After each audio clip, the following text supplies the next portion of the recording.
आज हम एक प्रसिद्ध प्रेरक फिल्म की कहानी सुनेंगे। तो चलिए शुरू करते हैं। हमारी कहानी 2008 में शुरू होती है। डीडी ब्लैंचर्ड और उनकी बेटी जिप्सी रोज स्प्रिंगफील्ड मिसौरी में इस प्यारे गुलाबी घर में जा रहे हैं। यह उनके लिए एक स्थानीय चैरिटी द्वारा बनाया गया था, जब उनका पिछला घर तूफान कैटरीना द्वारा नष्ट कर दिया गया था। वे अभी भी अपने पैरों पर खड़े होने की कोशिश कर रहे हैं और जिप्सी की कई स्वास्थ्य समस्याओं ने इसे और भी कठिन बना दिया है। दीवार पर लगी तस्वीरों से हम बता सकते हैं कि यह बेचारी बच्ची हमेशा से बीमार रही है, लेकिन डीडी अपनी राजकुमारी को एक परी कथा में बनाए रखते हुए उसकी अच्छी देखभाल करने के लिए दृढ़ संकल्पित है। सड़क के उस पार उनके पड़ोसी बहुत अधिक विनम्र हैं। मेल 3 बच्चों की एक अकेली माँ है, जिसने उसे संदेहास्पद और कड़वा बना दिया है। उसका सबसे बड़ा बच्चा एक किशोर लड़की लेसी है। वह ब्लॉक पर नए परिवार के बारे में उत्सुक है और वहां जाने का फैसला करती है। मेल का कहना है कि उसे मदद करने के लिए बहुत उत्सुक नहीं होना चाहिए। लोग इसका फायदा उठा सकते हैं। एक शौकिया मेकअप आर्टिस्ट के तौर पर लेसी भी अभ्यास करने का मौका तलाश रही है, इसलिए वह जिप्सी को मुफ्त में कोवर देती है। हालांकि वे लगभग एक ही उम्र की हैं, लेकिन दोनों लड़कियां इससे ज्यादा अलग नहीं हो सकती। लेसी का एक बॉयफ्रेंड है, उसके बाल सुंदर हैं और सभी तरह की सुंदर चीजें हैं। जिप्सी उस तरह की जिंदगी से मंत्रमुग्ध है। वह लेसी जैसी लड़की से दोस्ती करने की संभावना से भी उत्साहित है। हालांकि उसकी माँ अलग तरह से सोचती है। वह अपनी बच्ची को अपने डिज्नी बबल में रखना चाहती है, जहां सिंड्रेला ही एकमात्र रोल मॉडल है। लेकिन जिप्सी अब बच्ची नहीं है। लेसी अब वैसी राजकुमारी है जो वह बनना चाहती है।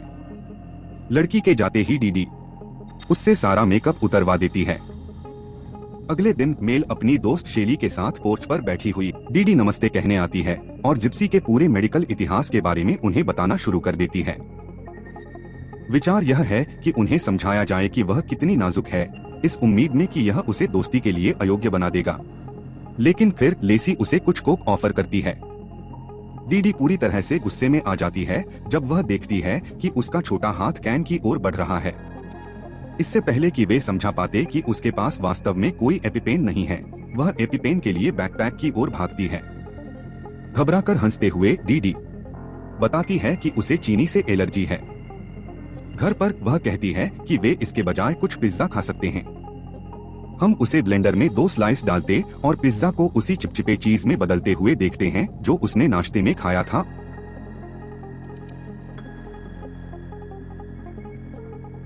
उसके लिए एक बहुत बड़ी पार्टी का आयोजन करता है, जिसमें निश्चित रूप से एक दान पात्र भी शामिल है। हालांकि जिप्सी को मजा नहीं आ रहा है। उसे छोटे बच्चों के साथ रखे जाने में शर्म आ रही है। लेसी अब मोन्जिला को परेशान करने से डरती है, इसलिए वह उससे दूरी बनाए हुए है। इस सब से परेशान होकर जिप्सी एक छोटा सा कपकेक खाती है। उसकी माँ उसे तुरंत वैन में धकेल देती है और अस्पताल ले जाती है। शेली और मेल को डीडी के लिए बहुत दुख होता है। ऐसा इसलिए क्योंकि उन्हें पूरी कहानी नहीं पता है। उस रात जिप्सी उठती है और रसोई में चली जाती है, क्योंकि हाँ, वह चल सकती है। उसे वास्तव में व्हीलचेयर की कभी जरूरत नहीं पड़ी, लेकिन उसकी माँ कहती थी कि यह उसके लिए बेहतर है। अब वह कहती है कि अगर लोगों को पता चल जाए तो वे नाराज हो जाएंगे, इसलिए उसे दिखावा करना पड़ता है कि वह नहीं चल सकती। अब वह बहुत सारी व्हिप्ड क्रीम खा रही है और कुछ नहीं होता। उसे चीनी से बिल्कुल भी एलर्जी नहीं है। अब हम 1 साल बाद की बात करते हैं। जिप्सी बहुत सारी कैंडी को जंबो कोक के साथ पी रही है, लेकिन जिस तरह से वह मेकअप ट्यूटोरियल देख रही है, उसे अभी भी गुप्त रखना होगा। यह तब थोड़ा चुनौतीपूर्ण साबित होता है जब उसे भयंकर दांत दर्द होता है। डीडी को लगता है कि यह किसी बहुत गंभीर बीमारी का लक्षण होना चाहिए। दंत चिकित्सक को खोजने के बजाय वह उसे एक जीपी के पास ले जाती है और अपना खुद का निदान बताना शुरू करती है।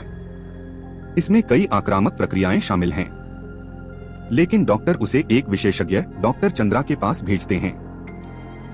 वह जिप्सी को बताती है कि फीडिंग ट्यूब हमेशा के लिए नहीं होनी चाहिए। डीडी यह सुनकर खुश नहीं होती और जल्दी से विषय बदल देती है। डॉक्टर भी उसके मेडिकल रिकॉर्ड देखना चाहते हैं, लेकिन वे सभी तूफान द्वारा सुविधाजनक रूप से नष्ट कर दिए गए थे। जब वे क्लिनिक से निकलते हैं, डीडी गुस्से में है कि डॉक्टरों ने उससे असहमत होने की हिम्मत की। उसे नहीं पता कि डॉक्टर चंद्रा अब एक मिशन पर हैं। यह संदेह करते हुए कि डीडी जिप्सी की स्थिति को बढ़ा चढ़ाकर बता रही है, वह लुइसियाना के कई अस्पतालों को फोन करती है। उसका संदेह केवल बढ़ता ही जाता है, लेकिन वह वास्तविक प्रमाण प्राप्त करने में असमर्थ है। सबसे अच्छा वह जो कर सकती है वह है सामाजिक सेवाओं को कॉल करना और उनके लिए घर पर एक एजेंट भेजना। हालांकि महिला बहुत छिपकर बात करने वाली नहीं है। डीडी 1 मील दूर से उसका क्लिपबोर्ड और उसका नाम टैग देख सकती है। वह जिप्सी को 2 गोलियां लेने के लिए मजबूर करती है और उसे बाथरूम में बंद कर देती है। कहती है कि वह 15 साल की है, लेकिन उसका दिमाग 7 साल की बच्ची का है। उसके बाद वह आखिरकार जिप्सी को डेंटिस्ट के पास ले जाती है। लड़की फिर से एक खूबसूरत मुस्कान पाने के विचार से खुश होती है, जब तक कि वह निष्कर्षण शब्द नहीं सुनती।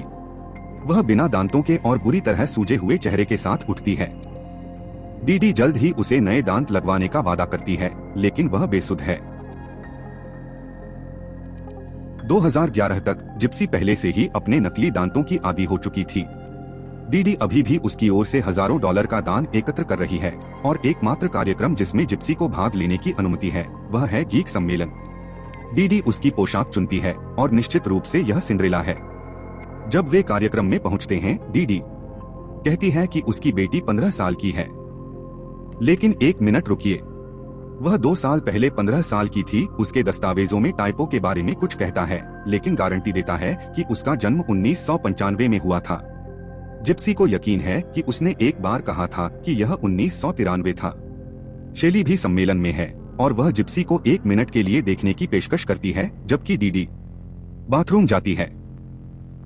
आजादी का 1 मिनट बर्बाद न करते हुए जिप्सी तुरंत एक सेक्सी वुल्वरिन से मिलती है। वह यह सुनिश्चित करती है कि डीडी के उसे घर ले जाने से पहले वह पूछ ले कि क्या वह फेसबुक पर है। उस रात वह वुल्वरिन की एक लड़की को चूमते हुए तस्वीरें गूगल करती है। हम परिणामों से बता सकते हैं कि सुरक्षित खोज चालू है, लेकिन उसके लिए यह उसे अगले कदम के लिए तैयार करने के लिए पर्याप्त से अधिक है। चूंकि उसकी मां के साथ उसका संयुक्त खाता कोई विकल्प नहीं है, उसे एम्मा रोज के रूप में एक नया खाता मिलता है। जब उसे अपनी जन्मतिथि टाइप करने के लिए कहा जाता है तो उसे कुछ याद आता है। वह डीडी के पर्स की तलाशी लेती है, जहां उसके अपने दस्तावेज रखे हुए हैं। यह पता चलता है कि वह 1991 में पैदा हुई थी। जिप्सी अब 19 साल की महिला है। बहुत गुस्से और व्यथित होकर वह अपनी मां की बचत से कुछ 20 के दशक निकालने का फैसला करती है। पहले अवसर पर वह एक बर्नर फोन खरीदती है और स्कॉट से संपर्क करती है। वे हर दिन एक दूसरे से बात करते हैं और वह लेसी को यह भी बताती है कि वह अपने राजकुमार से मिली थी। एक दिन वह एक बार में लड़ाई करता है और ER में समाप्त होता है। वह उसके लिए बहुत चिंतित है और अब उसका फोन बंद है। जिप्सी के लिए निर्णय लेने का समय आ गया। कहती है कि वह कभी वापस नहीं आएगी। वह शादी करने जा रही है और उसके कुछ बच्चे होंगे। वह स्कॉट को यह सब बताना भूल गई।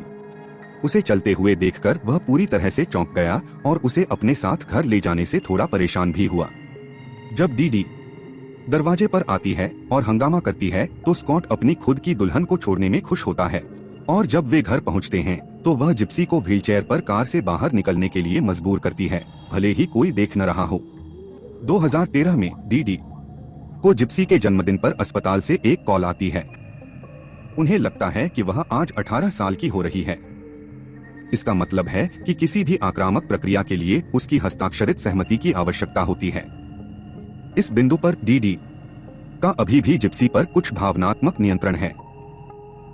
वह अब उसकी प्यारी बच्ची नहीं हो सकती है, लेकिन 2 दशकों के दिमागी खेल को कुछ तो गिनना ही होगा। यह डीडी के लिए इसका उपयोग करने का आखिरी मौका हो सकता है। वह संरक्षकता के कागजात प्राप्त करने के बारे में एक वकील से बात करती है। इससे कानून की नजर में जिप्सी कभी बूढ़ी नहीं होने वाली बच्ची बन जाएगी और उसके संरक्षक के पास वस्तुतः उस पर असीमित अधिकार होंगे।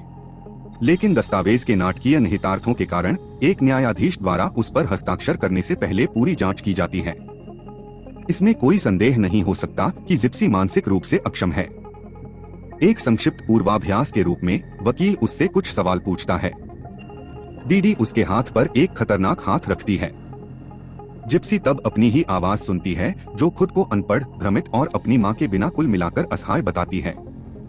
वह अपने आलीशान कुत्ते की आंख को तब तक नोचती रहती है जब तक वह निकल नहीं जाती। सौभाग्य से हालांकि वकील उसकी हरकतों पर यकीन नहीं करता। वह जो कह रही है उसके बावजूद जिप्सी सवालों को अच्छी तरह समझती है और उन सभी के स्पष्ट उत्तर देती है। वह इतनी परेशान है कि उसका खुद का स्वास्थ्य भी खराब होने लगा है। बाद में उसे मॉल में चक्कर आने लगता है और जिप्सी बाकी खरीदारी करने की पेशकश करती है। यह खुद के लिए लैपटॉप खरीदने का सही मौका है। उसी रात वह एक ईसाई डेटिंग वेबसाइट पर एक खाता बनाती है जिसका उल्लेख लेसी ने पहले किया था। वह एक फैंसी विग में अपनी एक वास्तविक तस्वीर भी अपलोड करती है। उसका पहला मैच कोई प्रिंस चार्मिंग नहीं है, क्योंकि वह उसे एक खास तरह की अनचाही तस्वीर भेजता है। लेकिन दूसरा निक नाम का एक लड़का है। वे उस रात घंटों बात करते हैं और फिर उस सप्ताह हर रात अपने पहले वीडियो कॉल पर जिप्सी विग के बारे में खुलकर बताती है। वह उसे यह भी बताती है कि वह चल नहीं सकती। ऐसा लगता है कि यह उसे बिल्कुल भी बुरा नहीं लगता। वास्तव में यह उसे अपने कई व्यक्तित्वों के बारे में बताने में और अधिक सहज बनाता है। वह कहता है कि निक एक अच्छा लड़का है, लेकिन विक्टर एक पिशाच है। बेचारी जिप्सी प्यार में पड़ने के लिए इतनी उत्सुक है कि वह कहती है कि सब ठीक है। इसलिए वे बात करते रहते हैं और एक दूसरे के प्रति प्यार बढ़ाते हैं। एक दिन डीडी उसे संरक्षकता के कागजात सौंपता है। जाहिर है इस लंबी प्रक्रिया से बचने का एकमात्र तरीका जिप्सी को खुद ही उस पर हस्ताक्षर करने देना है। वह अच्छी तरह जानती है कि इसका क्या मतलब है, लेकिन इससे पहले कि वह मना करे, डीडी उसे परिणामों के बारे में सोचने के लिए कहता है। दान और सहायता चेक हमेशा से ही उनकी आय का एकमात्र स्रोत रहे हैं। उसका पूरा जीवन एक विस्तृत धोखाधड़ी है और अगर किसी को इसके बारे में पता चलता है तो कानूनी परिणाम होंगे, लेकिन केवल इसमें शामिल वयस्कों के लिए। दूसरे शब्दों में डीडी उसे हस्ताक्षर करने से इनकार करने पर जेल भेजने की धमकी दे रहा है। जिप्सी के पास कोई विकल्प नहीं है। कागजात पर हस्ताक्षर करने के बाद वह निक को बुलाती है और उसे डीडी के बारे में सब कुछ बताती है। वह केवल एक चीज जो मदद करने के लिए कर सकता है वह है उसे रोल प्ले की दुनिया से परिचित कराना, जहां वह एक साथ अपनी अंधेरी कल्पनाओं में भाग सकती है। उनका रिश्ता 2 साल तक मजबूत होता रहता है। खेल पूरी तरह से नए स्तर पर है, जिसमें पूरी पोशाकें और सब कुछ है। निक ने स्प्रिंगफील्ड की बस यात्रा के लिए पर्याप्त पैसे भी बचाए हैं, लेकिन उन्हें अभी भी मामा मुनचौसेन को बेअसर करना है। जिप्सी एक योजना बनाती है जिसमें वे पहली बार मिलने का नाटक करते हैं। वह उसे डीडी को प्रभावित करने के तरीके के बारे में विस्तृत निर्देश देती है, इस उम्मीद में कि वह कम से कम उन्हें दोस्त बनने देगी। उनका मौका आखिरकार तब आता है जब एक नई सिंड्रेला फिल्म आती है। डीडी वह इस बात से इनकार नहीं कर सकता, क्योंकि वह वही है जिसने सबसे पहले डिज्नीमेनिया को बढ़ावा दिया है। दुख की बात है कि निक सब कुछ गलत समझ लेता है और उसका पहला प्रभाव इससे बुरा नहीं हो सकता। वह बाद में जिप्सी को फोन करता है और ऐसे महत्वपूर्ण क्षण में स्तब्ध रहने के लिए माफी मांगता है। वह कहता है कि वह इसे ठीक कर देगा और जिप्सी के पास उसे समझाने का समय नहीं होता, इससे पहले कि वह फोन की घंटी सुनती है। वह डीडी को बताता है कि वह उसकी बेटी के साथ रिश्ते में है और वे जल्द या बाद में शादी कर लेंगे। ऐसा लगता है कि उसके बाद उसे बहुत अच्छा महसूस होता है, लेकिन इसका खामियाजा जिप्सी को भुगतना पड़ता है। डीडी उसे बेडरूम में बुलाता है और उसे बांध देता है। उसे कई घंटों तक ऐसे ही रहने के लिए मजबूर होना पड़ता है।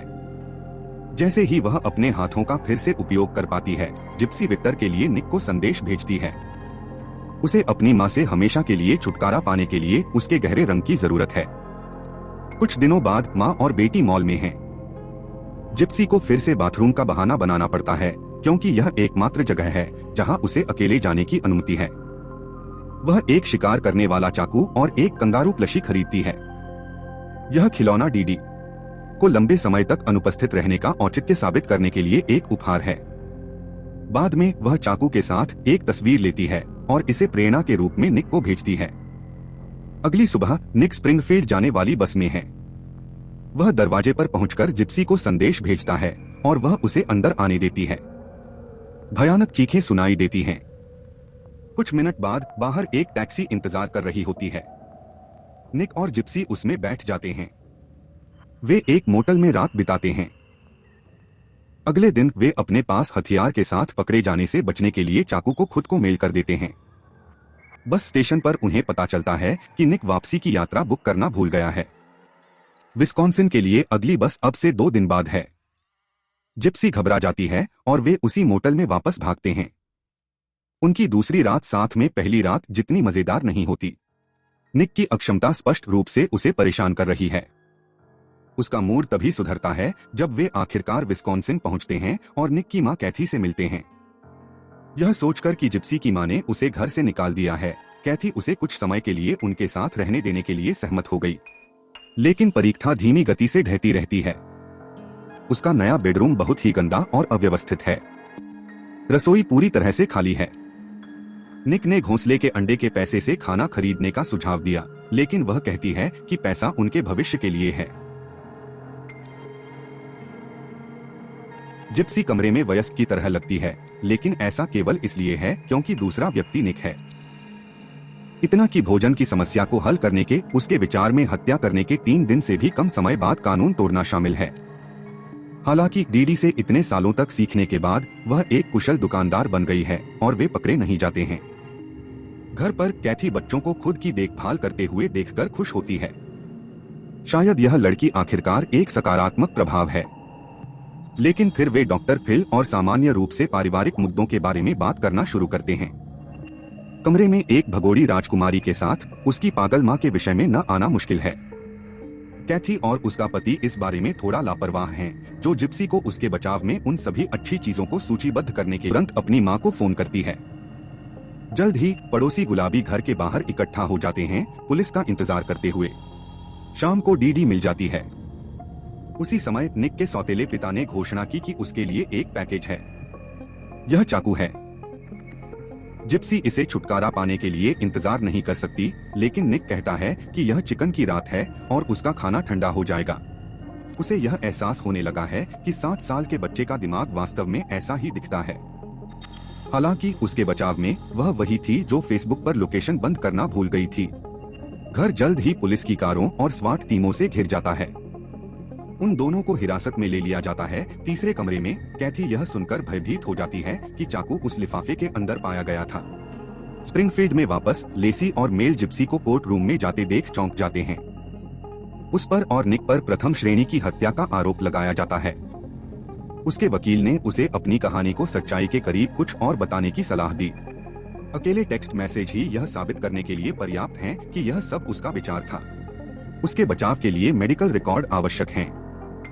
इसलिए वकील उसके पिता रॉड से संपर्क करता है। जिप्सी यह साबित करने वाली तस्वीरें देखकर चौंक जाती है कि वह कभी उसके जीवन का हिस्सा था। डीडी ने उसे एक पूरी तरह से अलग कहानी सुनाई थी। रॉड के बारे में सब कुछ बदल दिया था ताकि यह सुनिश्चित हो सके कि वह उससे कभी नहीं मिलना चाहेगी। चूंकि उनके अलग अलग उद्देश्य थे, इसलिए स्टार क्रॉस्ड प्रेमियों पर अलग अलग मुकदमा चलाया जाता है। निक को पैरोल के बिना आजीवन कारावास मिलता है और जिप्सी को 10 साल जेल की सजा सुनाई जाती है। और यह अंत है। यह पेट्रिसिया अर्कवेट और जॉय केन अभिनीत यूनिवर्सल केबल प्रोडक्शंस की 2019 की सीरीज द एक्ट का पुनर्कथन था। जिप्सी के समाधान के बारे में आप क्या सोचते हैं? आप उसकी जगह पर क्या करते? हमें नीचे कमेंट में बताएं।